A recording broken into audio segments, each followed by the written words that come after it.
Le regalé a mi hijo una camioneta importada de $300,000 por su cumpleaños número 40.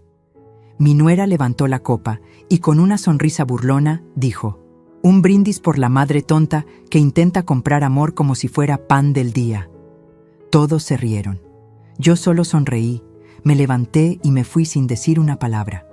Pero lo que hice después de esa noche, ella no lo va a olvidar jamás. Si me hubieras visto hace 6 meses, parada en medio de aquel salón con 200 personas mirándome, habrías pensado que era la mujer más patética del mundo. Y tal vez tenías razón. Ahí estaba yo, Carmen Elena Mendoza, 67 años, con mi vestido azul marino que había comprado especialmente para esa noche, sosteniendo las llaves de una Mercedes-Benz G-Wagon negra de 5 millones de pesos, mientras mi nuera levantaba su copa de champán francés. ¡Un brindis!, gritó Valentina con esa voz que perfeccionó en sus clases de actuación frustradas. ¡Por la madre tonta que intenta comprar amor como si fuera pan del día! El salón emperador del Hotel Marquis estalló en risas. Risas nerviosas de algunos, carcajadas crueles de otros. Mi hijo Rodrigo bajó la mirada, apretó los puños, pero no dijo nada. Nunca decía nada cuando ella hablaba.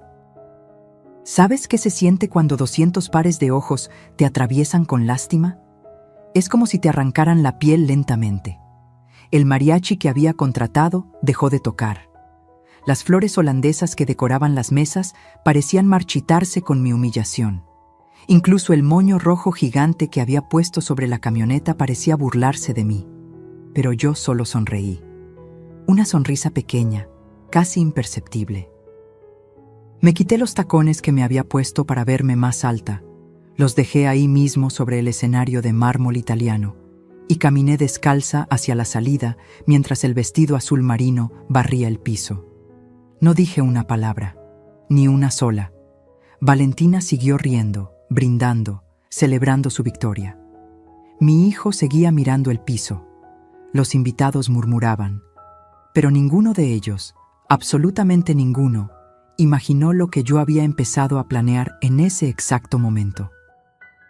Verás, cuando has construido un imperio desde cero, cuando has sobrevivido a la muerte de un esposo, cuando has criado sola a un hijo mientras amasabas pan a las 3 de la mañana para pagar la renta, aprendes que el silencio no es debilidad. El silencio es el arma más poderosa que existe.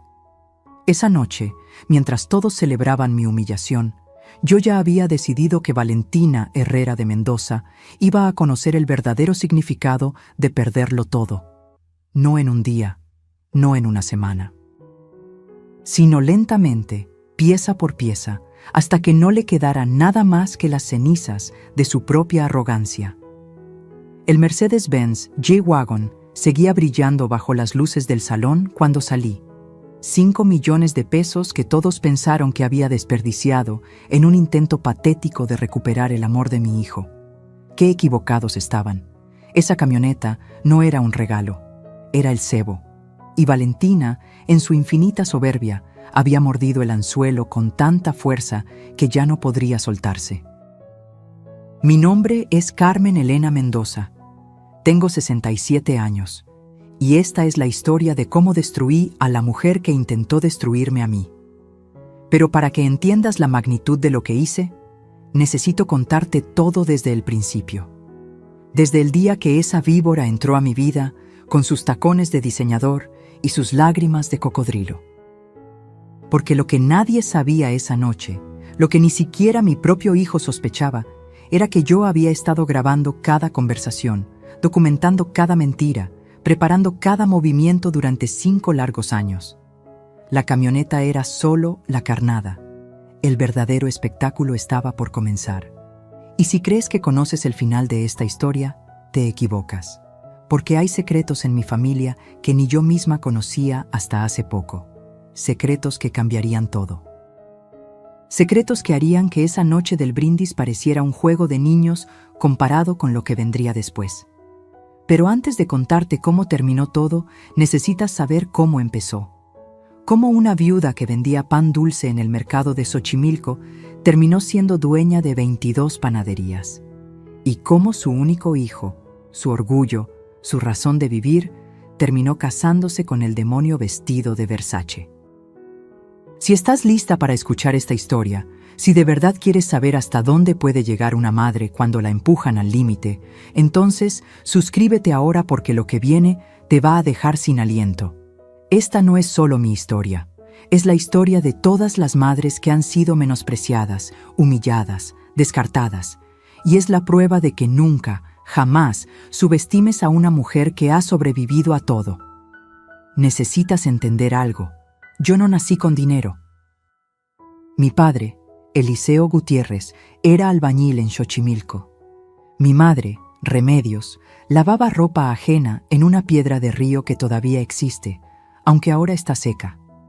Éramos 7 hermanos durmiendo en 2 cuartos, compartiendo zapatos para ir a la escuela, comiendo frijoles con sal cuando había, y cuando no había, pues solo sal. Me casé con Alberto Mendoza a los 19 años.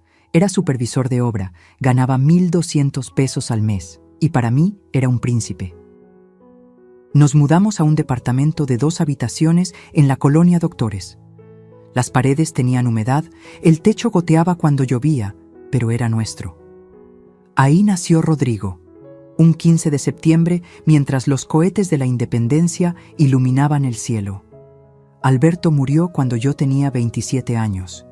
Un andamio mal puesto, dijeron.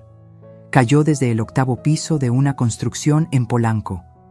La empresa le dio las gracias a mi esposo muerto con 50,000 pesos de indemnización.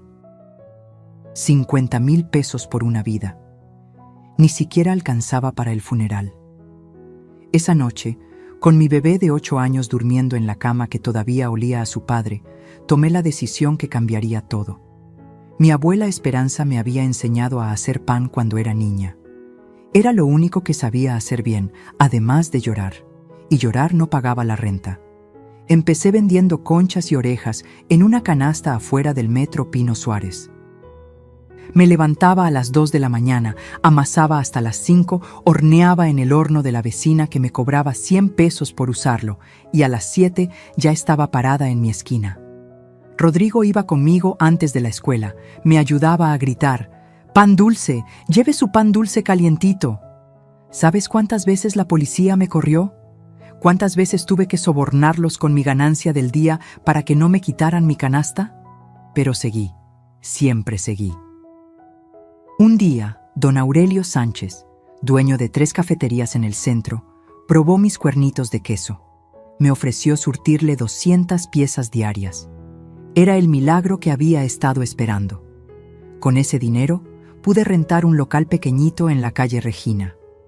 4 metros cuadrados con un horno usado que compramos a plazos. Panadería La Esperanza. Así le puse, como mi abuela. Rodrigo creció entre harina y levadura. Hacía su tarea en una mesita junto al horno mientras yo trabajaba. A los 15 ya sabía hacer bolillos perfectos. A los 18 llevaba la contabilidad. Era brillante mi muchacho. Sacó la carrera de administración en la UNAM, mientras yo abría la segunda panadería en Coyoacán. Para cuando Rodrigo cumplió 30 años, ya teníamos 11 panaderías. 11. Desde Xochimilco hasta Satélite. Empleábamos a 87 personas, la mayoría mujeres solas como yo había sido. Les pagaba bien, les daba prestaciones, aguinaldo completo. Algunas lloraban cuando les entregaba su primer seguro médico. Yo entendía esas lágrimas. Fue entonces cuando apareció Valentina. Era septiembre del 2019. Lo recuerdo perfectamente porque acabábamos de inaugurar la panadería número 12 en San Ángel. Rodrigo llegó a la fiesta de apertura con ella del brazo. Alta, delgada como modelo de revista, con un vestido blanco que probablemente costaba más que lo que yo ganaba en mi primer año vendiendo pan. Tenía esa belleza artificial de las que salen en la televisión. Nariz operada, labios inflados, pómulos que parecían cortados con cuchillo. «Mamá, ella es Valentina Herrera, mi novia». La manera en que dijo «mi novia», como si hubiera ganado un premio. Como si por fin hubiera logrado algo que yo, con todas mis panaderías, no podía darle: estatus. Valentina me abrazó ese día. Un abrazo largo, teatral, mientras me susurraba al oído: Qué historia tan inspiradora la suya, señora. De vendedora ambulante a esto, debe estar muy orgullosa. Vendedora ambulante, no empresaria, no mujer de negocios, vendedora ambulante. Pero sonreí, claro que sonreí. Mi hijo estaba enamorado. Se casaron 6 meses después en el exconvento de San Hipólito.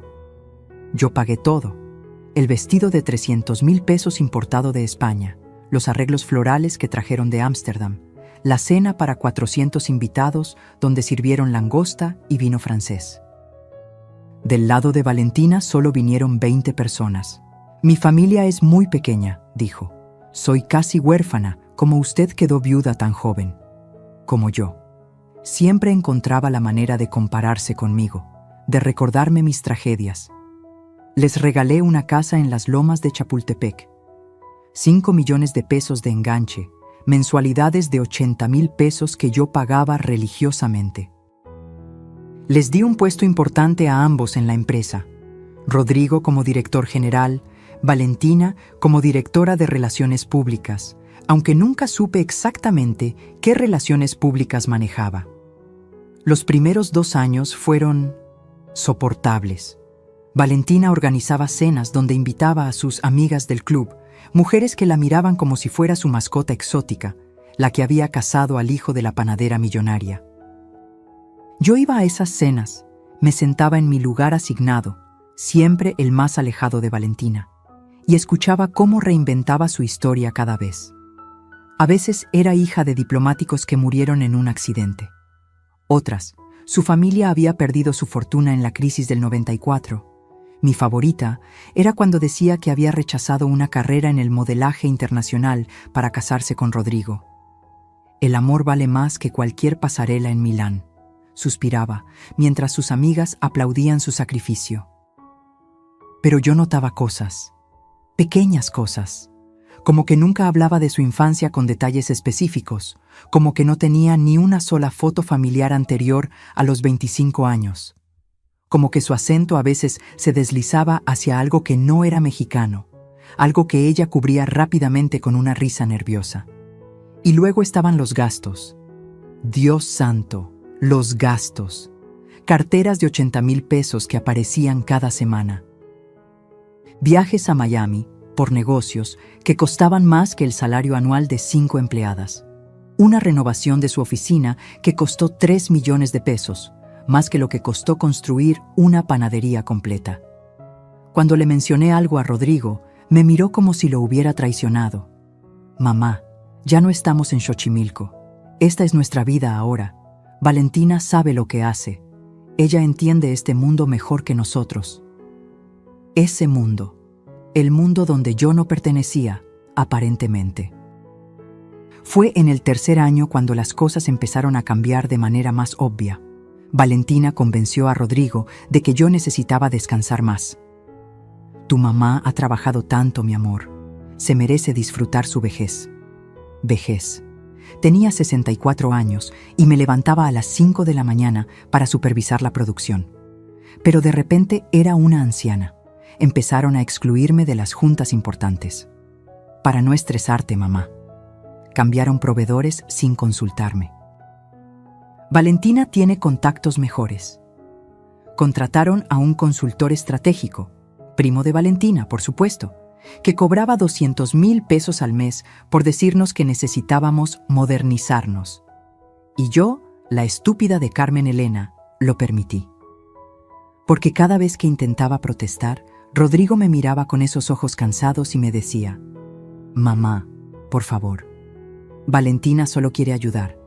¿No puedes confiar en mi esposa? Confiar. Qué palabra tan peligrosa cuando la usa tu propio hijo en tu contra. Para cuando llegó el 4.º año, yo había perdido el control de casi todo. Seguía siendo la dueña en papel, pero las decisiones las tomaban ellos. Las contraseñas del banco las manejaba Valentina por seguridad. Los contratos nuevos los firmaba Rodrigo sin leerlos porque Valentina ya los revisó. Y entonces llegó el día que lo cambió todo. El día que escuché una conversación que no debía escuchar. Era un jueves de marzo. Lo recuerdo porque acababa de llegar de mi chequeo médico mensual. El doctor Fonseca me había dicho que mi presión estaba un poco alta, nada grave, pero que debía reducir el estrés. Casi me río en su cara. ¿Reducir el estrés mientras veía cómo desmantelaban mi vida empresa por empresa? Entré a la casa de las Lomas sin anunciarme. Todavía tenía llaves, aunque Valentina había sugerido 3 veces que las devolviera por privacidad. Mi privacidad, aparentemente, porque la casa la había pagado yo. Escuché voces en el estudio. Valentina hablaba por teléfono. Su voz tenía ese tono dulzón que usaba cuando tramaba algo. Me quedé en el pasillo, pegada a la pared como ladrona en mi propia inversión. «No, mi amor, escúchame bien», decía Valentina. «La vieja está perfecta para el plan. El doctor Ramírez ya me dio los papeles. Solo necesitamos 3 testigos que confirmen comportamiento errático. Ya tengo a la sirvienta y al jardinero. Con uno más, podemos declararla mentalmente incapaz». Mi corazón se detuvo. Literalmente sentí cómo dejaba de latir por un segundo. «¿Rodrigo? Por favor, Rodrigo hace lo que yo le digo. Está tan cansado de ser el hijo de la panadera que haría cualquier cosa para ser alguien por sí mismo.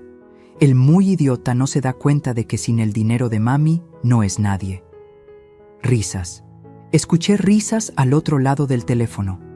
6 meses máximo y tenemos todo. Las 22 panaderías, las cuentas bancarias, las propiedades. Todo pasa a Rodrigo, y cuando me divorcié el año que viene, me llevo la mitad. 11 panaderías, Fernando. 11 malditas panaderías que valen cada una entre 8 y 15 millones. Fernando. Nunca supe quién era Fernando. Tal vez nunca lo sabré. Tal vez no importa. La camioneta es perfecta.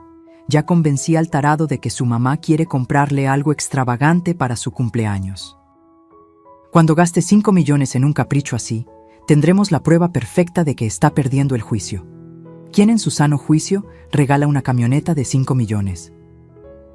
Me deslicé por la pared hasta quedar sentada en el piso.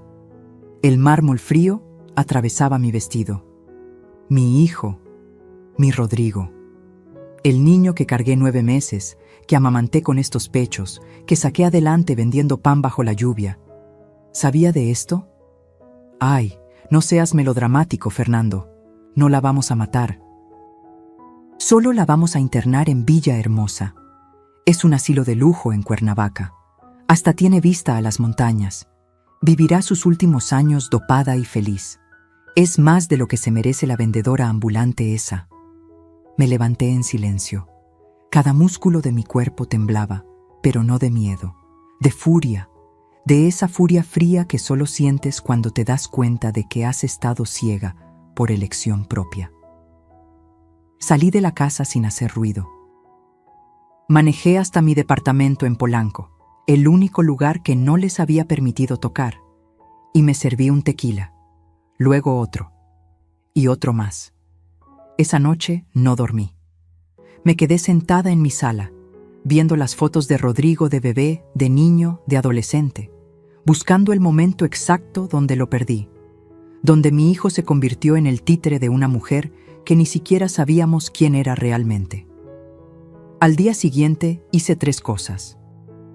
Primero, visité a mi notario de confianza, el licenciado Héctor Mendoza, sin parentesco, solo coincidencia. Le pedí copias de todos mis documentos legales, escrituras, actas constitutivas, todo. ¿Algún problema, señora Carmen?, me preguntó. Prevención, licenciado, solo prevención. Segundo, contraté a un investigador privado, Dagoberto Ruiz, ex-militar, especialista en fraudes corporativos. Le di un sobre con 200,000 pesos en efectivo y una sola instrucción. Quiero saber todo sobre Valentina Herrera. Todo. Tercero, y esto fue lo más difícil, empecé a actuar. Si querían a una viejita senil, les daría exactamente eso. Empecé despacio. Olvidaba nombres de empleados que conocía desde hacía años. Me confundía con fechas importantes. Una vez llegué a una junta de consejo en pantuflas, fingiendo que había olvidado cambiarme los zapatos. Vi la mirada de satisfacción en los ojos de Valentina. Vi cómo le apretaba la mano a Rodrigo como diciendo, ¿ves? Te lo dije. Mientras tanto, Dagoberto hacía su trabajo. La primera información llegó a las 2 semanas. Valentina Herrera no existía antes del 2015. No había registros escolares, no había acta de nacimiento en el registro civil, no había historial crediticio. Era como si hubiera aparecido de la nada a los 25 años. La segunda información fue más interesante. Había una tal Valentina Herrera, pero había muerto en 2014 en un accidente de autobús en Chiapas.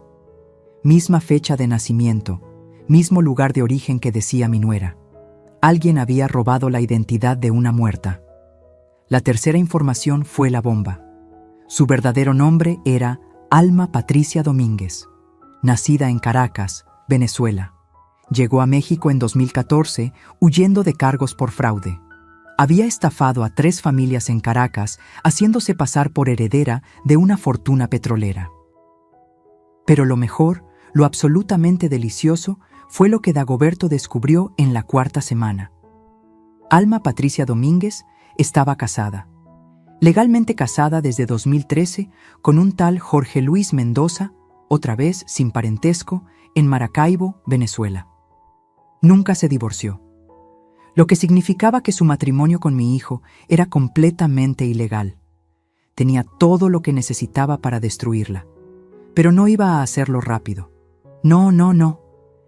Ella había planeado mi destrucción lenta, meticulosa. Yo haría exactamente lo mismo. Seguía actuando mi papel, cada día un poco más confundida, un poco más frágil. Valentina estaba tan segura de su victoria que bajó la guardia. Empezó a ser más obvia con sus desprecios, más cruel con sus comentarios. Una vez, en una cena familiar, me sirvió la comida en un plato de plástico, mientras todos los demás usaban la vajilla de porcelana. Es que a veces se te caen las cosas, suegrita. No queremos accidentes. Rodrigo no dijo nada. Solo miró su plato y siguió comiendo. Otra vez me encontró viendo álbumes de fotos viejas y me las arrebató. Ay, señora Carmen, vivir en el pasado no es sano. Hay que mirar hacia adelante. Luego las tiró a la basura frente a mí. Eran las únicas fotos que tenía de Alberto. Las rescaté de la basura esa noche, llorando de rabia, no de tristeza. Y entonces llegó la conversación sobre la camioneta. Mamá, me dijo Rodrigo un día, con Valentina colgada de su brazo como garrapata. Mi cumpleaños número 40 se acerca. Sé que siempre has querido darme algo especial. Claro, mijo. ¿Qué quieres? Valentina se adelantó. Hemos visto una Mercedes-Benz G-Wagon preciosa. Sería el regalo perfecto de una madre amorosa. ¿Cuánto cuesta? 5 millones de pesos, dijo Valentina con esa sonrisa de víbora. Pero usted puede pagarla, ¿verdad, suegra? Después de todo, es su único hijo. La miré directamente a los ojos. Por primera vez en meses, dejé caer la máscara de viejita senil y la miré como lo que era, mi presa. Claro que sí, Valentina. Le daré a mi hijo exactamente lo que se merece. Ella interpretó mi mirada como derrota. Qué equivocada estaba. Compré la camioneta, pero también hice otras compras. Instalé cámaras en cada panadería, en mi departamento, hasta en mi bolsa. Contraté a 2 notarios adicionales para que prepararan documentos que Valentina jamás vería venir. Abrí cuentas bancarias en 3 bancos diferentes, donde moví cantidades que ella no sabía que existían. Y lo más importante, empecé a grabar. Todo. Cada conversación, cada humillación, cada mentira. El día del cumpleaños de Rodrigo se acercaba. Valentina organizó la fiesta más ostentosa que puedas imaginar. Invitó a toda la sociedad que ella quería impresionar. Gastó 2 millones de pesos solo en la organización. Va a ser la noche de nuestra vida, me dijo el día anterior. La noche en que todos verán quién manda realmente en esta familia. Tenía razón. Sería exactamente eso. Pero ella no sabía que yo tenía un as bajo la manga. un as que había estado guardando, alimentando, preparando durante meses. La noche del cumpleaños llegó, y con ella el principio del fin de Valentina Herrera. O debería decir, Alma Patricia Domínguez de Mendoza. Los primeros 5 años del matrimonio de Rodrigo fueron una obra maestra de manipulación. Valentina no llegó destruyendo, llegó construyendo una imagen, una narrativa, una prisión invisible alrededor de mi hijo. Empezó con detalles pequeños, casi imperceptibles. Me llamaba 3 veces al día.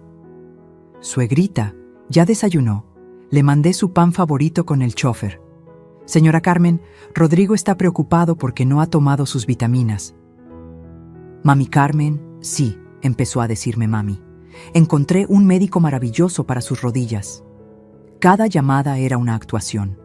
Yo lo sabía porque cuando colgaba, Esperanza, mi empleada de confianza desde hace 30 años, me contaba cómo Valentina se burlaba de mí apenas terminaba la llamada. Vieja necia, la escuchó decir una vez. Se cree que soy su enfermera personal. Pero frente a Rodrigo, era diferente. Ahí brillaba su mejor actuación.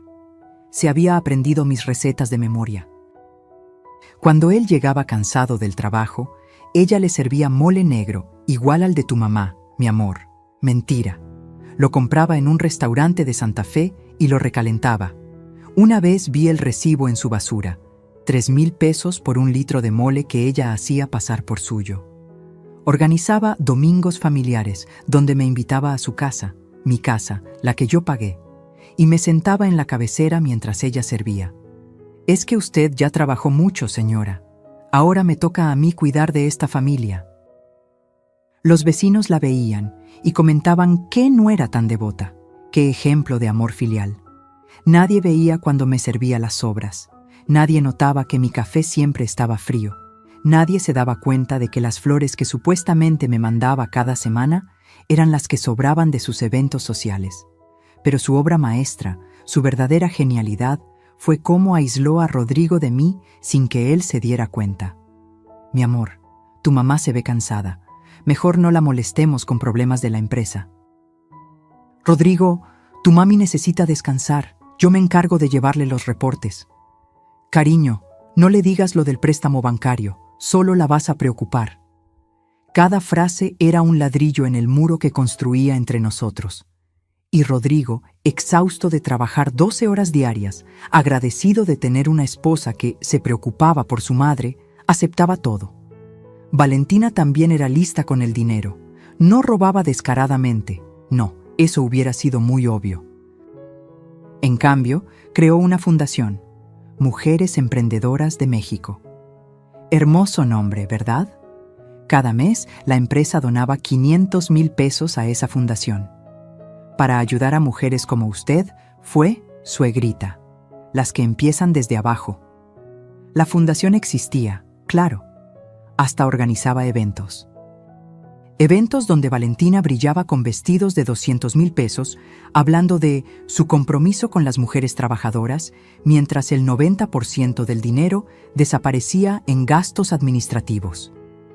Su primo era el tesorero, su mejor amiga, la secretaria, su estilista, sí, tenía un estilista, era el coordinador de imagen corporativa con sueldo de 80,000 pesos mensuales, y luego estaban las reformas a las panaderías. Modernización, le llamaba ella. Cambió los hornos de piedra que habíamos usado por 30 años por unos italianos que costaron el triple y producían pan sin alma. Reformó las fachadas tradicionales por algo que parecía sacado de una revista de arquitectura pretenciosa. Es que necesitamos atraer a los millennials, suegra. Las ventas empezaron a bajar. Los clientes de toda la vida se quejaban. El pan ya no sabe igual, Carmelita, me decía doña Lupita, que compraba en nuestra primera panadería desde 1995. Pero cuando se lo mencionaba a Rodrigo, Valentina intervenía. Es resistencia al cambio, mami Carmen. Es normal. Ya verá que en unos meses las ventas se duplican. Se duplicaron, sí, hacia abajo. Para el tercer año, habíamos perdido el 30% de nuestros clientes regulares. Pero los reportes que Valentina le mostraba a Rodrigo decían otra cosa. Había aprendido a maquillar números como maquillaba su cara cada mañana. Y entonces empezó su campaña psicológica contra mí. Señora Carmen, ¿no recuerda que ya me pagó esto? Cuando nunca me había pedido dinero. Suegrita, ayer me dijo que sí podía cambiar los uniformes, cuando nunca habíamos hablado de uniformes. Mami, ¿estás segura de que no acordamos esto en la junta? Cuando yo ni siquiera había ido a esa junta. Plantaba semillas de duda, me hacía cuestionar mi propia memoria. Una vez llegó a mover mis llaves, mi bolsa, mis lentes, y luego encontrarlos en lugares absurdos. Aquí están sus lentes, suegra. En el refrigerador. ¿Ve por qué me preocupo por usted? Rodrigo empezó a mirarme diferente, con preocupación, con lástima. Mi propio hijo me miraba como si fuera una bomba de tiempo a punto de explotar. Mamá, tal vez deberías ver a un especialista. Mamá, Valentina dice que has estado olvidando cosas. Mamá, ¿estás segura de que estás bien? Y yo, que podría haberle mostrado las grabaciones que ya tenía para entonces, que podría haberle revelado quién era realmente su esposa, callé. Porque necesitaba que Valentina confiara. Necesitaba que bajara completamente la guardia. La máscara de la nuera perfecta solo se caía cuando estábamos solas. Ahí aparecía la verdadera alma Patricia. El plan para declararme mentalmente incapaz empezó un martes de octubre. Me acuerdo porque ese día Valentina llegó a mi departamento con el doctor Ramírez, un psiquiatra que parecía más interesado en su reloj Rolex que en mi salud mental. Es solo una evaluación de rutina, suegrita. Para estar tranquilos de que todo está bien. El doctor me hizo preguntas durante 2 horas. ¿Qué día era? ¿Quién era el presidente? ¿Cuánto era 17 más 38? Respondí todo perfectamente, pero noté cómo Valentina le hacía señas cuando yo no miraba directamente. La señora presenta signos iniciales de demencia senil, dictaminó el muy desgraciado mientras guardaba su grabadora. Recomiendo supervisión constante y evaluación de su capacidad para manejar decisiones financieras. Le pagaron 300,000 pesos por ese diagnóstico falso. Lo sé porque hackeé el correo de Valentina. Bueno, no yo. El hijo de Esperanza, que estudió sistemas, lo hizo por 50,000 pesos y la promesa de que su madre tendría trabajo de por vida. Después del doctor vinieron los incidentes manufacturados. Valentina empezó a organizar comidas donde me ponía en situaciones imposibles. Me servía sopa hirviendo y cuando me quemaba la lengua y la escupía, les decía a todos, «Ay, es que la señora ya no controla bien sus reflejos». Me daba cubiertos para niños y cuando pedía a otros, suspiraba dramáticamente. Es la 3ª vez esta semana que olvida cómo usar los cubiertos normales. Una vez, en el cumpleaños de su amiga Patricia, me dio una pastilla para el dolor de cabeza, que me mareó tanto que tuve que agarrarme de las paredes para caminar. ¿Ven? Por eso no la dejamos sola. Se toma las medicinas equivocadas. Pero el golpe maestro fue cuando falsificó mi firma en un cheque de 800,000 pesos para su fundación fantasma. Cuando reclamé en el banco, ella ya había preparado el terreno. Le había dicho al gerente, con lágrimas de cocodrilo, que su suegra estaba perdiendo la memoria y firmando cosas sin recordarlas. «Señora Mendoza», me dijo el gerente con esa condescendencia que usan con los viejos, «tal vez debería considerar dar poderes a su hijo para manejar sus finanzas». Rodrigo estaba ahí, viéndome con una mezcla de vergüenza y preocupación.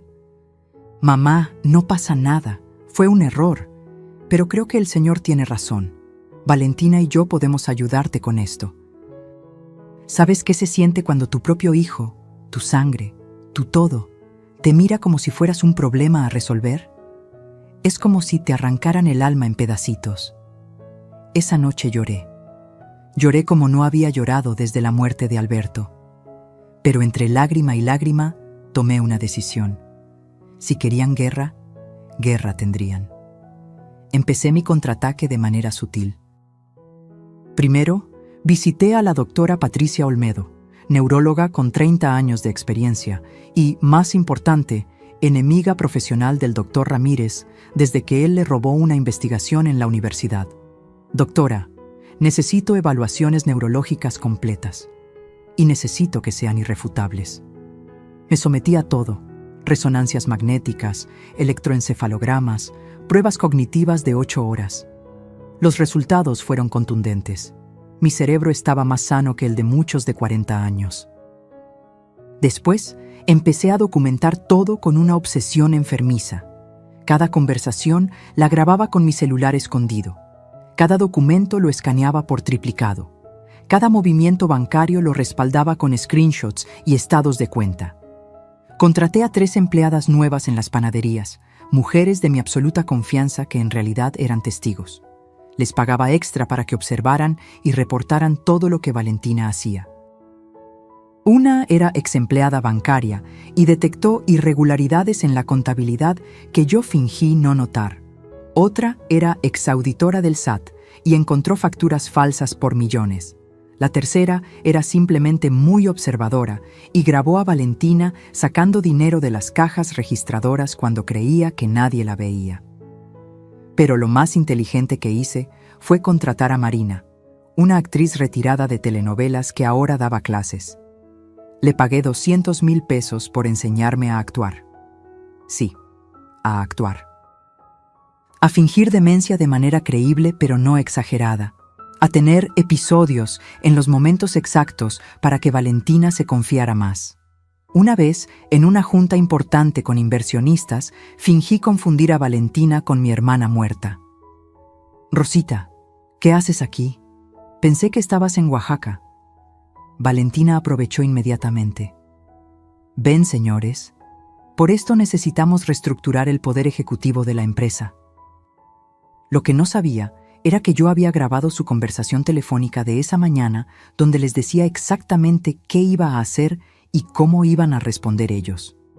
Los mismos inversionistas eran parte de su plan. Para diciembre, Valentina estaba tan segura de mi demencia que se volvió descuidada. Hablaba abiertamente frente a mí de sus planes. Movía dinero sin ocultarlo. Hasta llegó a mostrarme los papeles de internamiento en Villahermosa por error. Y luego fingir horror. «Ay, suegrita, esto no era para usted. Es para una tía de una amiga». Villahermosa. 70,000 pesos al mes por tenerme sedada en una habitación de 3 por 3 metros. Ya hasta habían pagado el primer trimestre por adelantado. La fecha estaba marcada. Después del cumpleaños de Rodrigo. Después de que la camioneta de 5 millones probara mi incapacidad mental. Pero yo también tenía una fecha marcada y un plan que había perfeccionado durante meses de humillación y dolor. La batalla final se acercaba y Valentina no tenía idea de que ya había perdido la guerra. El despojo empezó con la panadería Esperanza de Coyoacán, mi segunda sucursal, la que abrí con el sudor de 5 años vendiendo pan en la calle. Un lunes llegué y encontré un letrero, cerrado por remodelación. Nadie me había avisado nada. «Es una sorpresa que le teníamos, suegrita», me dijo Valentina con su sonrisa de hiena. «Vamos a convertirla en un café boutique. Los panaderías tradicionales ya no dejan dinero». Cuando vi los planos, casi vomito. Habían destruido el horno de piedra que construí con mis propias manos. Los azulejos de Talavera que puse uno por uno los habían tirado a la basura. En su lugar, paredes blancas minimalistas y una máquina de café de 2 millones de pesos. «¿Dónde están mis empleadas?», pregunté por Rosa, María y Carmen, que llevaban conmigo 15 años. «Las liquidamos, no sabían hacer capuchinos». Liquidadas, como si fueran objetos defectuosos. Rosa tenía 3 hijos en la universidad. María mantenía a su madre enferma. Carmen acababa de quedarse viuda, pero a Valentina eso no le importaba. La segunda en caer fue la panadería de Xochimilco, la más rentable, la que facturaba 3 millones al mes. Valentina la convirtió en una experiencia gastronómica donde un bolillo costaba 60 pesos y venía con mantequilla francesa en un platito de porcelana china. Los vecinos del barrio ya no podían comprar ahí. Sus clientes ahora eran hipsters de la Condesa que venían en Uber a tomarse fotos para Instagram. Para cuando se llevó la tercera panadería, la de Satélite, yo ya no podía ni llorar. Solo observaba cómo desmantelaban mi vida pieza por pieza mientras fingía no entender lo que pasaba. «Firme aquí, señora Carmen». «¿Qué es esto, Valentina?» «Nada importante, suegrita. Solo papeleo aburrido».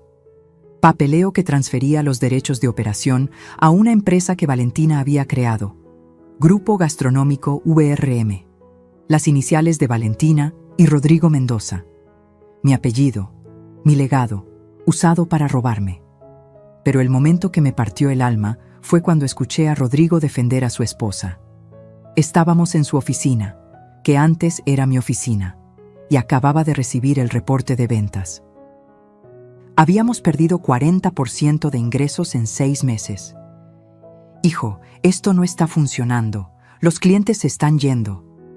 «Mamá, no entiendes de negocios modernos». «¿No entiendo?» «Mijo, construí este imperio desde cero». «Eso fue hace 30 años, mamá. El mundo cambió. Valentina tiene un MBA de Harvard». «Mentira. Valentina compró ese diploma en línea por $3,000. Dagoberto, mi investigador, me había conseguido hasta el recibo de PayPal. Rodrigo, por favor, escúchame. Algo no está bien con tu esposa». Ahí fue cuando explotó. Mi hijo, mi bebé, me gritó por primera vez en su vida: «Basta, mamá, basta de atacar a Valentina. Ella es lo mejor que me ha pasado. Tú solo estás celosa porque ya no eres el centro de atención, porque ya no te necesito». Cada palabra fue una puñalada. Me levanté despacio, con la poca dignidad que me quedaba, y caminé hacia la puerta. «Mamá, espera, yo no quise». «Está bien, mijo, tienes razón. Ya no me necesitas». Esa noche, en mi departamento, abrí la caja fuerte que tenía escondida detrás de un cuadro de la Virgen de Guadalupe. Adentro estaban todos los documentos que Dagoberto había conseguido. Las pruebas de la bigamia de Valentina, los estados de cuenta de las Islas Caimán donde estaba desviando dinero, las grabaciones donde planeaba mi internamiento. Pero también había algo más, algo que ni Valentina ni Rodrigo sabían. 5 años antes de que apareciera Valentina, cuando el negocio empezó a crecer exponencialmente, mi contador, el viejo Don Samuel, me dio un consejo. «Señora Carmen, proteja su patrimonio. Nunca se sabe». Seguí su consejo.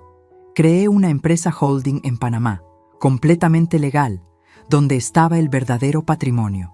Las 22 panaderías que Valentina creía controlar eran solo franquicias.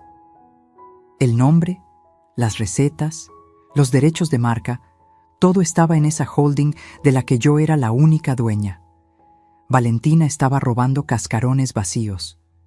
Pero había más. Durante los últimos 6 meses, mientras fingía demencia, había estado comprando propiedades a través de prestanombres, 7 locales en las mejores zonas de la ciudad, y había contratado en secreto a todas las empleadas que Valentina había despedido. El día del cumpleaños de Rodrigo se acercaba. Valentina había organizado la fiesta del siglo.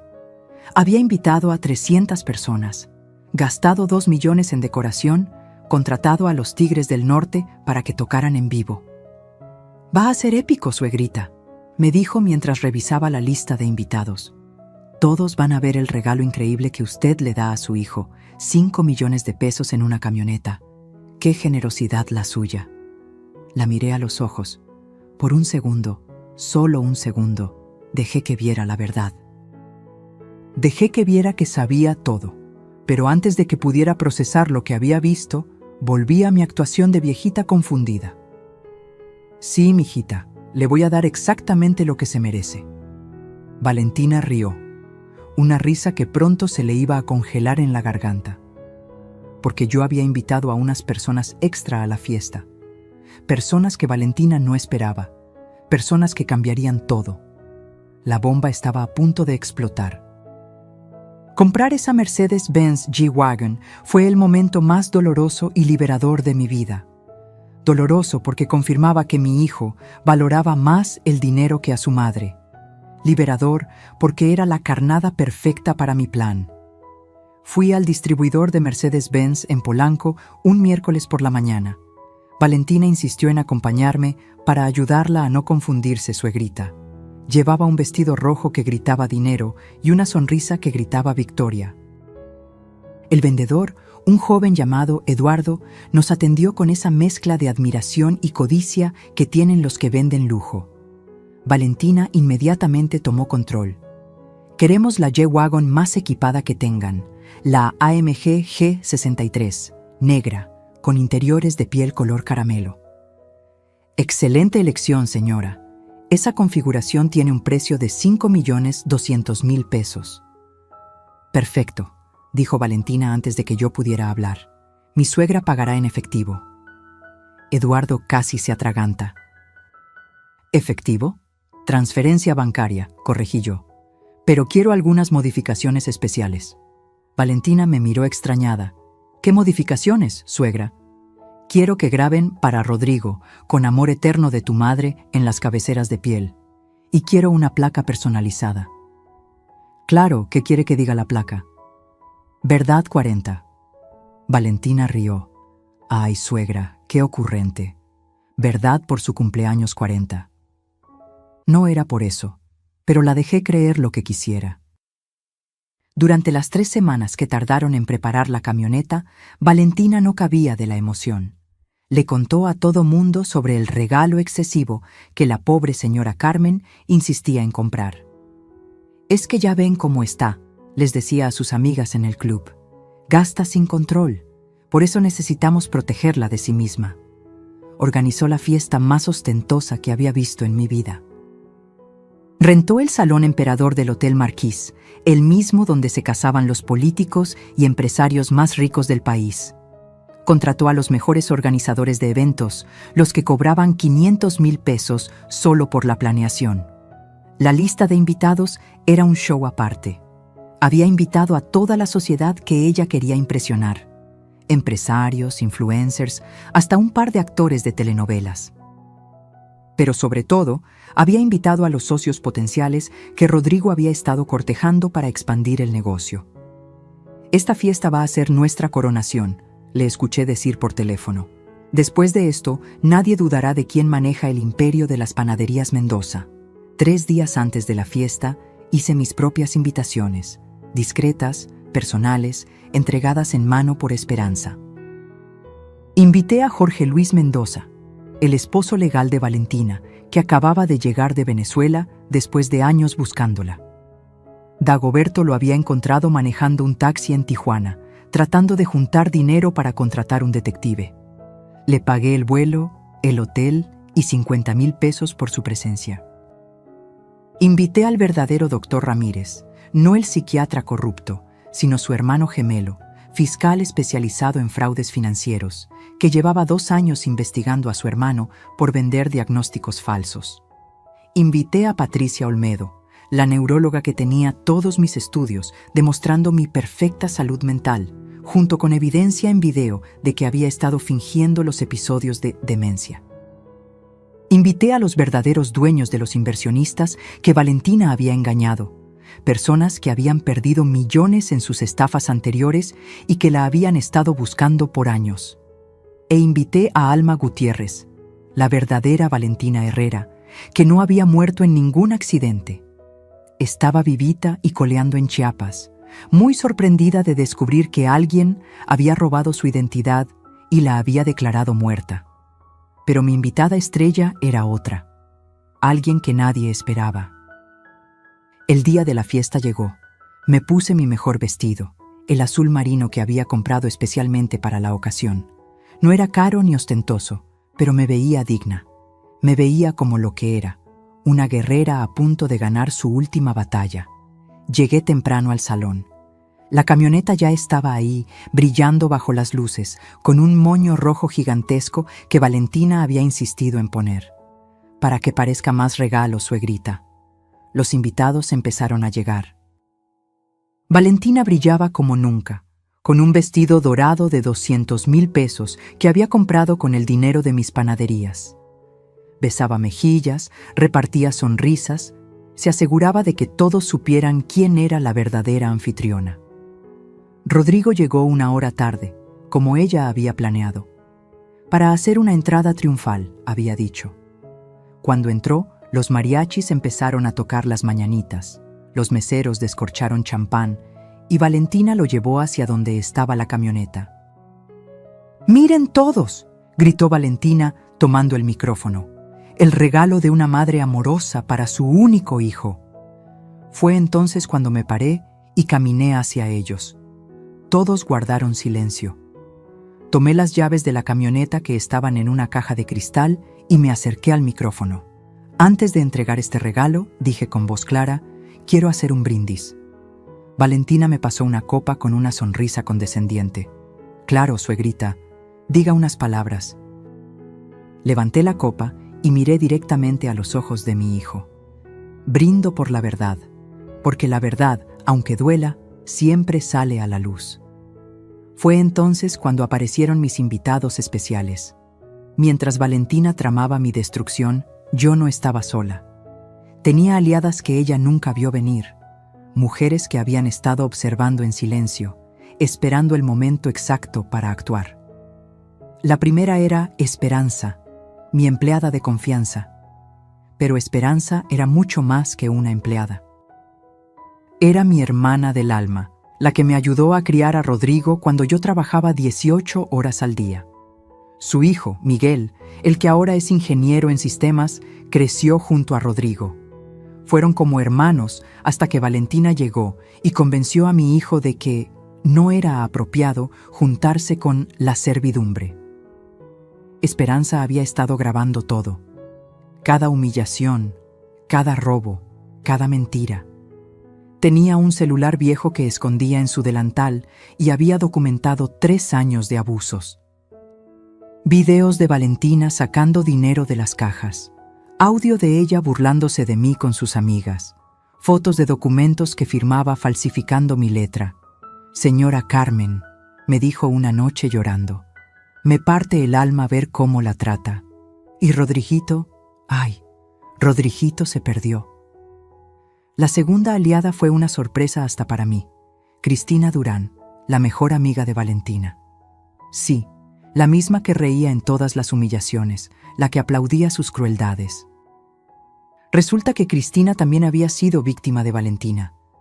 Me buscó una tarde en mi departamento, temblando como hoja. «Señora Carmen, necesito hablar con usted. Valentina me robó 3 millones de pesos». La historia era predecible. Valentina la había convencido de invertir en un negocio de importación de bolsas de diseñador. El negocio no existía. El dinero desapareció. Y cuando Cristina la confrontó, Valentina la amenazó con destruir su matrimonio, revelando una infidelidad inventada. «Tengo todos los mensajes, las transferencias, los contratos falsos», me dijo Cristina entregándome una USB. «Pero hay más. Valentina tiene una cuenta secreta donde guarda todo lo que roba. La contraseña es el cumpleaños de su primer esposo. Su primer esposo, Jorge Luis, el que estaba legalmente casado con ella. La tercera aliada fue la más inesperada, mi notaria, la licenciada Rebeca Montemayor. Una mujer de 60 años, dura como el acero, que había visto demasiados casos de esposas manipuladoras destruyendo patrimonios familiares. Carmen, me dijo en su oficina con vista a Reforma, «Lo que está pasando es criminal y tengo una idea». Su idea era brillante. Mientras Valentina creía estar transfiriendo las panaderías a su nombre, en realidad estaba firmando documentos que no decían lo que ella pensaba. Rebeca había usado un truco legal antiquísimo. Las transferencias requerían una segunda firma de validación que nunca llegó. Todos los papeles que Valentina había falsificado eran legalmente inválidos. Además, añadió Rebeca con una sonrisa que daba miedo, «Tengo un primo en la Fiscalía especializada en delitos financieros. Le va a interesar mucho el caso de la Fundación Fantasma de su nuera». Pero mi aliada más valiosa fue alguien que Valentina había olvidado que existía. Rosa María Domínguez, su propia madre. Dagoberto la encontró en Caracas, viviendo en un asilo de caridad. Valentina, o Alma Patricia, su verdadero nombre, la había abandonado hacía 10 años, diciéndole que se iba a casar con un millonario mexicano y que volvería por ella. Mi hija siempre fue ambiciosa, me dijo Rosa María por videollamada, con lágrimas en los ojos. Desde niña mentía, robaba, manipulaba. Pensé que cambiaría. Pero cuando robó los ahorros de toda la vida de su padre y lo dejó morir sin poder pagar el hospital, supe que había criado a un monstruo. Rosa María tenía algo invaluable: el acta de nacimiento original de Alma Patricia, sus registros escolares donde había sido expulsada por robo y, lo más importante, una orden de aprehensión de Venezuela por fraude que seguía vigente. «Señora Carmen», me dijo, «ayúdeme a venir a México. Quiero ver la cara de mi hija cuando sepa que su madre está viva y dispuesta a testificar en su contra». Le pagué el vuelo, la hospedé en un hotel discreto en Coyoacán y la preparé para la fiesta. Mientras tanto, seguí perfeccionando mi actuación. Cada día me mostraba más confundida, más frágil. Valentina estaba tan embriagada con su próxima victoria que no notó cuando instalé cámaras en su casa. No vio cuando copié todos sus archivos de la computadora. No se dio cuenta de que su teléfono estaba intervenido. Una semana antes del cumpleaños, la escuché hablar con alguien llamado Fernando. Después de la fiesta, internamos a la vieja. Ya tengo a los enfermeros contratados. Van a venir a las 3 de la mañana cuando todos estén borrachos. Se la llevan sedada y para cuando Rodrigo despierte, su mamá ya va a estar en Villahermosa. ¿Y si el hijo se opone? No se va a oponer. Le voy a decir que su madre intentó suicidarse. Tengo pastillas para dormir que voy a poner en su bolsa. Con eso y el episodio de la camioneta, cualquier juez nos va a dar la razón. Escuché mi sentencia de muerte civil con una calma que me sorprendió. No sentí miedo, no sentí tristeza, solo sentí una fría determinación. Esa noche llamé a todas mis aliadas. El día de la fiesta, necesito que estén listas. Vamos a darle a Valentina el espectáculo de su vida. Cristina confirmó que traería las pruebas del fraude. Rebeca tendría los documentos legales listos. Rosa María estaría esperando en una habitación del hotel. Esperanza tendría todas las grabaciones en una laptop conectada a las pantallas del salón. Y yo tenía la bomba final. Algo que había descubierto apenas 2 días antes y que cambiaría todo. Valentina no solo estaba casada con Jorge Luis, estaba embarazada de Fernando, su amante. El padre no era Rodrigo. La guerra estaba por terminar y yo tenía todas las armas. 3 noches antes del cumpleaños de Rodrigo, manejé sola a Guadalajara. Le dije a todos que iba a visitar a una prima enferma. Mentira. Iba a ver al licenciado Alejandro Mendoza Torres, el mejor notario de Jalisco y, casualidad divina, primo hermano de mi difunto Alberto. «Carmen, ¿estás segura de esto?», me preguntó después de revisar los documentos que le llevé. «Más segura que nunca, Alejandro. Mi hijo eligió su camino, ahora yo elijo el mío». Esa noche firmé un nuevo testamento. Uno que nadie conocía. Uno que dejaría a Valentina y a Rodrigo exactamente con lo que merecían. Pero el testamento era solo parte del plan. Lo verdaderamente brillante era lo que había construido en secreto durante los últimos 5 años, mientras todos me creían una viejita indefensa. Verás, cuando empecé a sospechar de Valentina, abrí una empresa paralela, Panificadora Esperanza S.A. de C.B., registrada a nombre de un fideicomiso del cual yo era la única beneficiaria. Mientras Valentina robaba de las panaderías que conocía, yo estaba construyendo un imperio que ella jamás detectó. 7 panaderías nuevas en Guadalajara, Monterrey y Querétaro.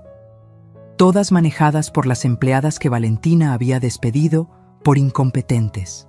Rosa, María, Carmen, todas ellas ahora eran gerentes con participación en las utilidades.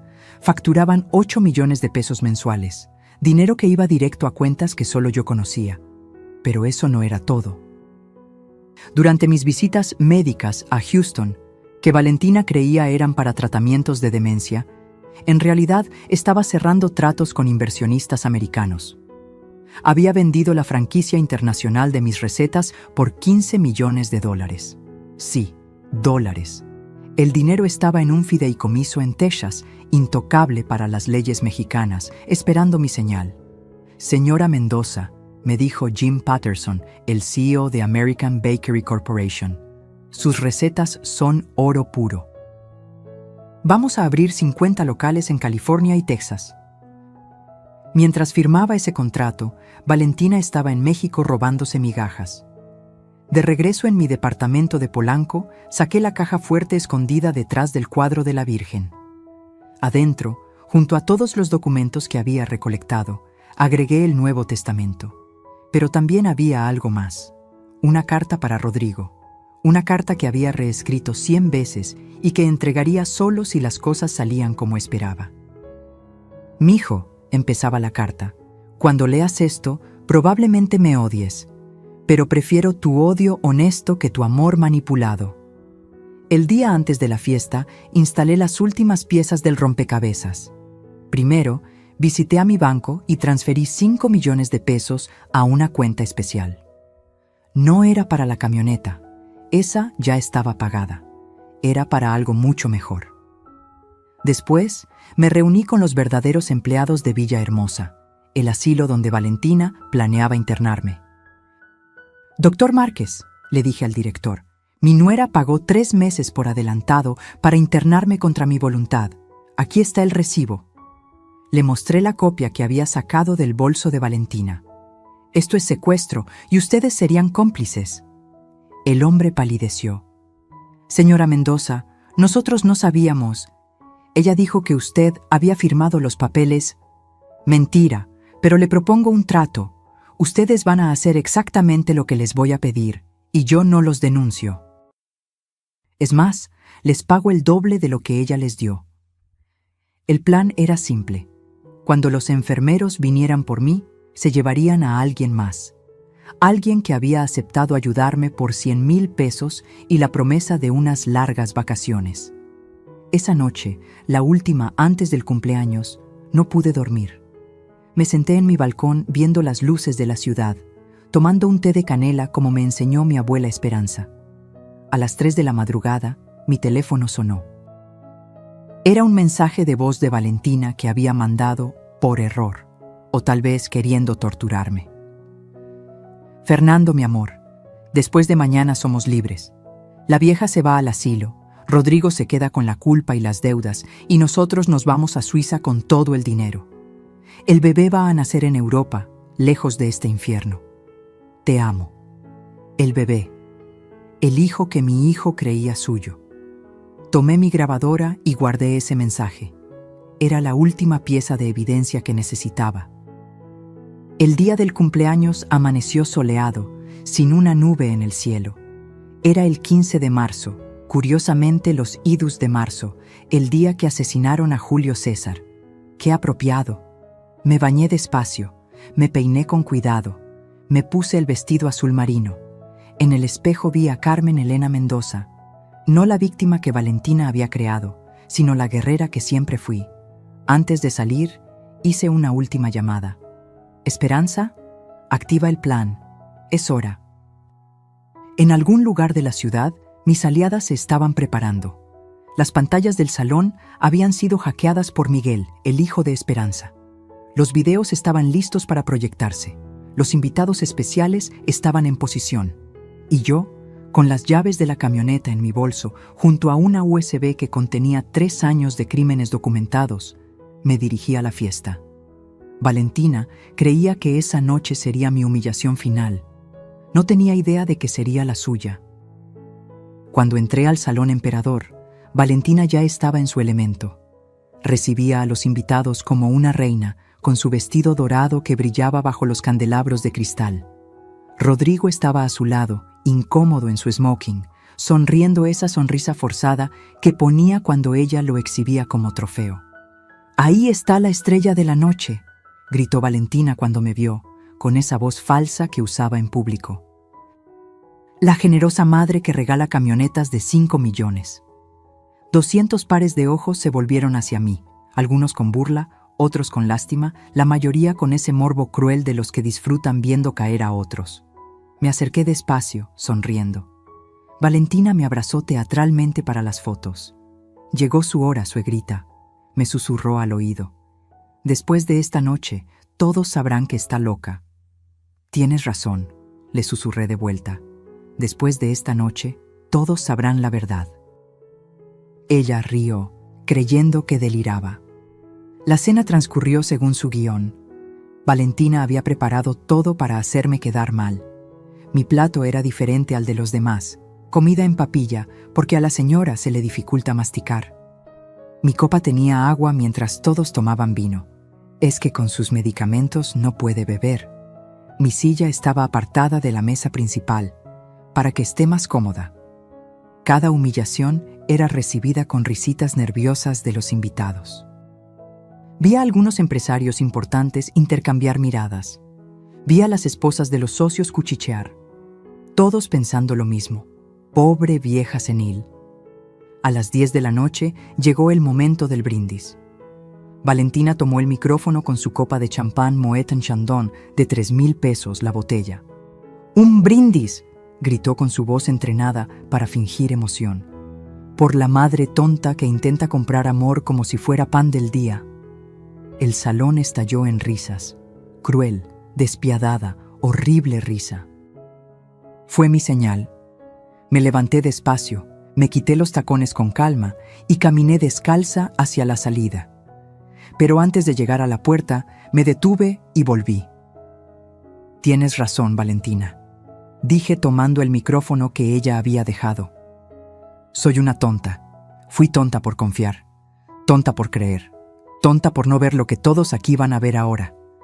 Saqué mi celular y presioné enviar. En las pantallas gigantes del salón empezó a reproducirse un video. Era Valentina en mi casa, sacando dinero de mi bolsa mientras yo dormía. Su voz se escuchaba clara. «Vieja estúpida, ni cuenta se da de que le robo». Los murmullos empezaron inmediatamente. Valentina corrió hacia las pantallas. «¡Apaguen eso! ¡Es falso! ¡Está editado!». Pero los videos seguían. Valentina firmando documentos con mi nombre. Valentina en el banco diciendo que su suegra tenía demencia. Valentina con el doctor Ramírez pagándole 300,000 pesos por el diagnóstico falso. «¡Rodrigo!», gritó desesperada. «¡Haz algo!». Mi hijo estaba paralizado, viendo cómo su mundo se derrumbaba. «Esperen», dije por el micrófono, «que lo mejor está por venir». La siguiente grabación era del día anterior. Valentina hablando con Fernando.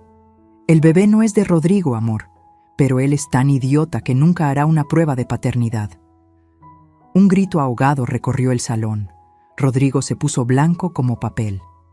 «¿Bebé?», preguntó con voz rota. «¿Qué bebé?». Valentina estaba atrapada. No podía negar los videos, no podía negar su voz, no podía negar nada. «Pero aún hay más», continué. «Les presento a algunos invitados especiales». Las puertas se abrieron. Primero entró Jorge Luis Mendoza, el esposo legal de Valentina. «Hola, Alma Patricia», dijo con acento venezolano. «5 años buscándote, mi amor, y sigues casada conmigo». Valentina parecía a punto de desmayarse. «No, tú, ¿cómo?». Después entró la verdadera Valentina Herrera, vivita y coleando. «Mucho gusto», dijo la mujer. «Soy Valentina Herrera, la verdadera, y vengo a denunciar robo de identidad». Luego entró el fiscal Ramírez, hermano del doctor corrupto. «Señora Alma Patricia Domínguez queda arrestada por fraude, falsificación de documentos, robo de identidad y bigamia». Pero el golpe final vino de la última persona en entrar. Rosa María Domínguez, la madre de Valentina. «Mija», dijo la señora con lágrimas en los ojos. «¿Valió la pena?», ¿Valió la pena destruir a otra familia como destruiste la nuestra? Valentina cayó de rodillas. Su vestido dorado se arrugó en el piso de mármol. El maquillaje perfecto se corrió con las lágrimas. La máscara finalmente había caído. «¡Carmen!», gritó. «¡Por favor! Piensa en Rodrigo. Piensa en tu hijo». Me acerqué a ella, me agaché hasta estar a su altura y le dije suave pero claro para que todos escucharan. Pensé en él. Por eso hice todo esto, para salvarlo de ti. La policía se la llevó esa misma noche, pero antes de que saliera, me acerqué una última vez. La camioneta nunca fue para Rodrigo. Era el precio de tu libertad. 5 millones de pesos para desenmascarar a una criminal. La mejor inversión de mi vida. El salón estaba en silencio absoluto. Los invitados no sabían dónde mirar. Los meseros habían dejado de servir. Hasta los mariachis estaban mudos. Rodrigo seguía parado en el mismo lugar, como estatua. Rodrigo me miraba como si fuera la primera vez que me veía. Ahí, parado en medio del salón con su smoking de 100,000 pesos, parecía un niño perdido. El mismo niño que lloraba cuando se raspaba las rodillas, el que me abrazaba cuando los truenos lo asustaban. «Mamá, ¿todo esto lo planeaste?» «No, mijo, todo esto lo planeó tu esposa. Yo solo me defendí». Se dejó caer en una silla. Los invitados empezaron a irse en silencio, como quien huye de un funeral. En 15 minutos, el salón quedó vacío. Solo quedamos Rodrigo, yo, Esperanza y el abogado que había traído conmigo. «Licenciado Gutiérrez», le dije al abogado, «explíquele a mi hijo su situación legal». El abogado, un hombre de 60 años con cara de bulldog, abrió su portafolio. «Señor Mendoza, su matrimonio es nulo. La señora Valentina, o mejor dicho, Alma Patricia, estaba casada cuando se unió a usted. Eso significa que legalmente usted nunca estuvo casado». «¿Y las propiedades? ¿Las cuentas bancarias?» «Todo lo que está a nombre de ambos puede ser reclamado únicamente por usted. Ella no tiene derecho a nada». «¿Y el bebé?» Ahí me dolió el corazón. Ver a mi hijo preguntar por un bebé que no era suyo. «Rodrigo», le dije suave, «ella está embarazada de Fernando, su amante. Lo admitió en las grabaciones». Se quebró. Mi hijo, mi muchachito fuerte, lloró como no lo había visto llorar desde que murió su padre.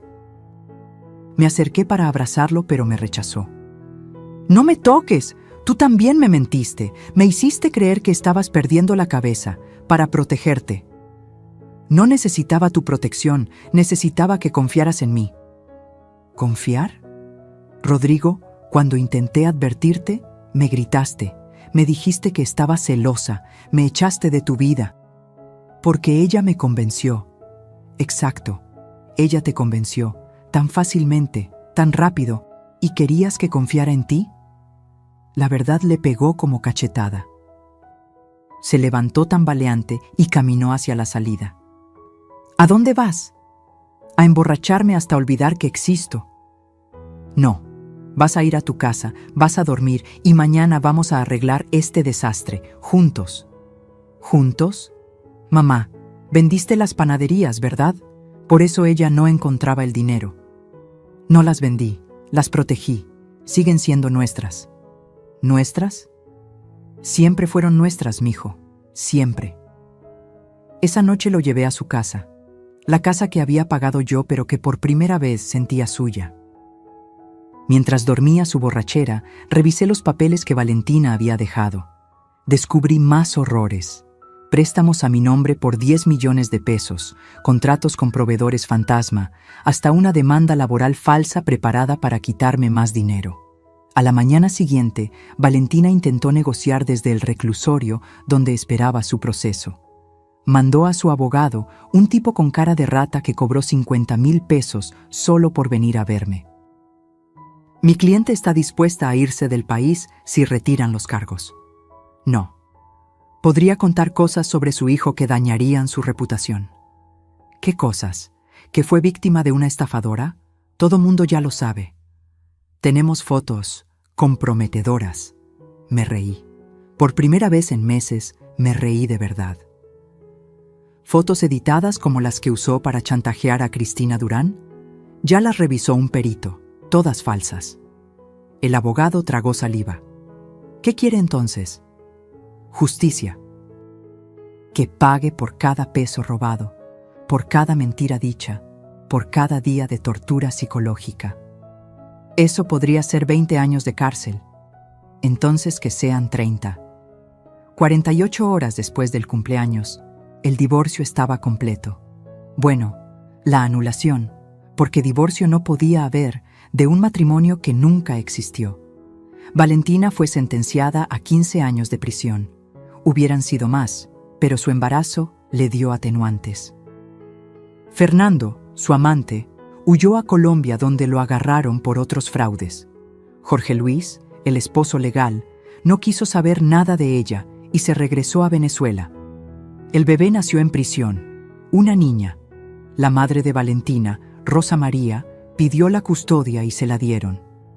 Me buscó antes de irse. Señora Carmen, siento mucho todo lo que mi hija le hizo. Usted no tiene la culpa, señora. Criaré a esta niña diferente.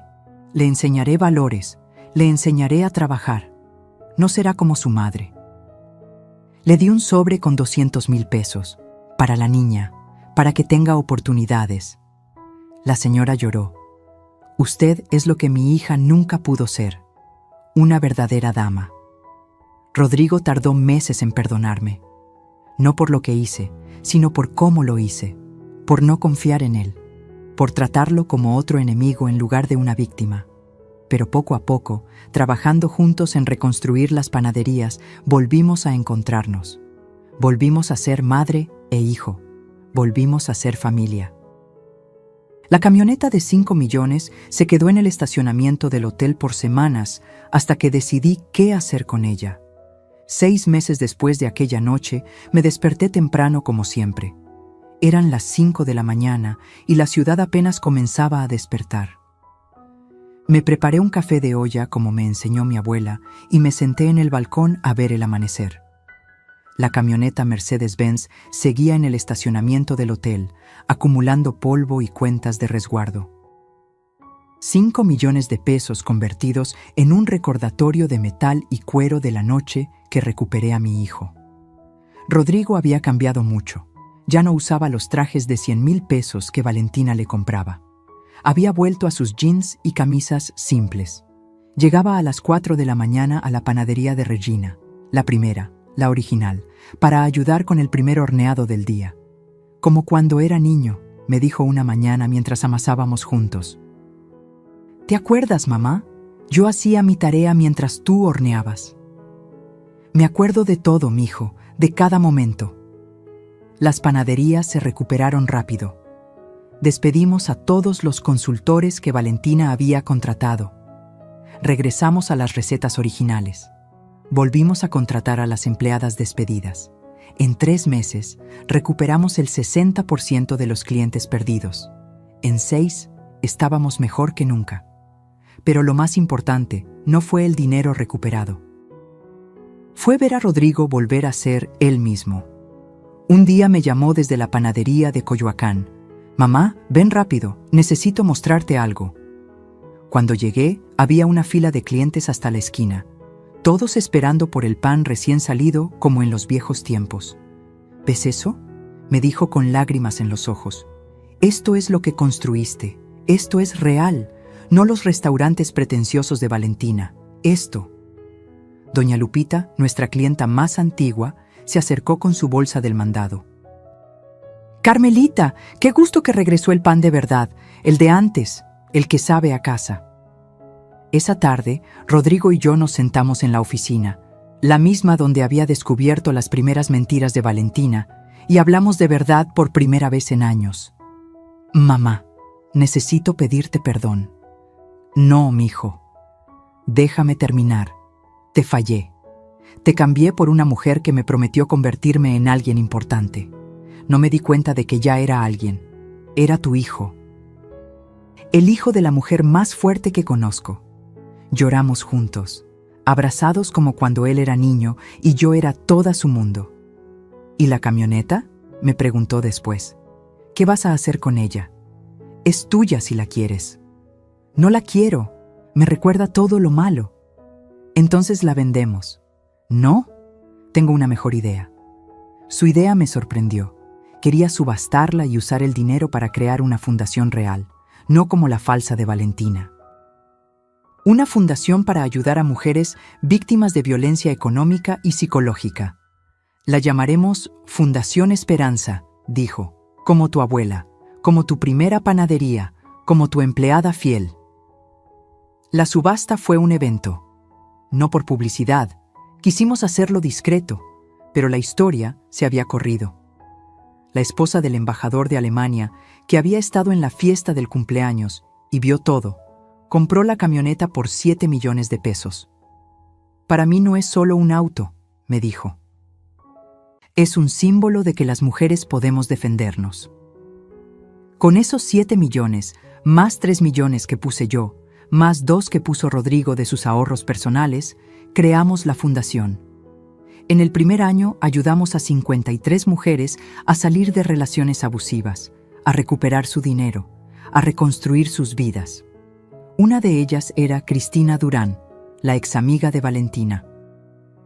No solo recuperó los 3 millones que le robaron, sino que con nuestra ayuda legal, descubrió que su esposo, que la amenazaba con quitarle a sus hijos, también la había estado robando. Ahora maneja una de nuestras panaderías nuevas en Guadalajara. Rosa, María, Carmen, todas las empleadas que Valentina despidió, ahora son socias minoritarias de las panaderías. Cada una tiene el 5% de la sucursal que maneja. En 5 años serán dueñas del 20%. Esperanza se jubiló, pero sigue viniendo cada mañana a tomar café conmigo. Su hijo Miguel diseñó un sistema de seguridad para todas las panaderías, para que nunca más alguien pueda robar, señora Carmen. ¿Y yo? Sigo levantándome a las 5 de la mañana. Sigo supervisando la producción.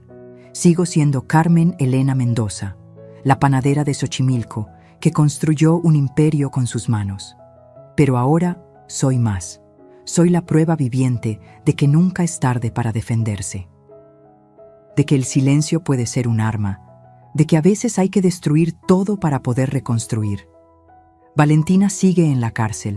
Le quedan 9 años. A veces me llegan noticias de ella a través de su madre.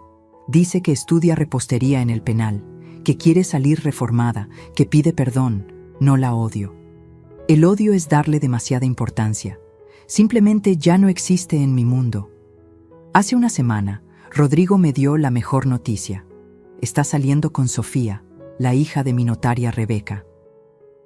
Una mujer trabajadora, honesta, que tiene su propio despacho de abogados especializado en derecho familiar. Esta vez es diferente, mamá. Sofía me quiere por quien soy, no por lo que tengo. ¿Y cómo sabes? Porque le conté toda la historia con Valentina en nuestra primera cita. Y su respuesta fue: tu madre es mi héroe. Ojalá algún día sea la mitad de fuerte que ella. Anoche, mientras cenábamos los 3 juntos, Sofía me dijo algo que me llegó al alma. Señora Carmen, gracias por no rendirse, por pelear, por enseñarnos que el amor de madre no es dejar que los hijos hagan lo que quieran, sino protegerlos incluso de sí mismos. Y así termina mi historia. La historia de cómo regalé una camioneta de 5 millones para recuperar algo invaluable, mi dignidad, mi familia, mi vida. Si esta confesión tocó tu corazón, si conoces a alguien que necesita escucharla, compártela. Comenta de dónde nos ves. Cuéntanos si has vivido algo similar. Y suscríbete para más historias de mujeres que se negaron a ser víctimas. Porque todas tenemos una guerrera dentro. Solo necesitamos recordar cómo despertarla. Fin.